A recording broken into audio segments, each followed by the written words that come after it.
మొన్న April first వీక్లో చీరాలకి ఒక పెళ్లి ఫంక్షన్ కానీ వెళ్ళాను నేను. బంతి భోజనాలు పెట్టాడు. మామూలుగా మన బఫెట్ కాదు, బఫెట్ కాకుండా బంతి భోజనాలు పెట్టాడు. మన మొత్తం ఇస్తరాకేసాడు. సరే అని కిందకి దిగి చూస్తే అక్కడ ఎట్టుందంటే వాతావరణం మన 100 మీటర్స్ రేసులో కానీ జనాలందరూ రెడీగా ఉండి ఒక్కసారి పిస్టల్ ఇట్లా టక్మని కొట్టంగానే పరిగెత్తి వెళ్ళేటట్టు ఉన్నారన్నమాట. మొత్తం ఎక్కడోళ్ళు అక్కడ స్టడీ.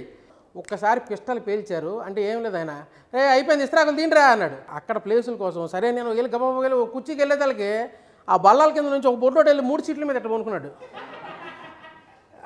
అంకుల్ ఇది మా అమ్మ మా నాన్న నాకు అంకుల్ మీరు రావద్దు అన్నాడు. అని అమ్మ అందులో ఒక సీటు ఖాళీగా ఉందన్నమాట.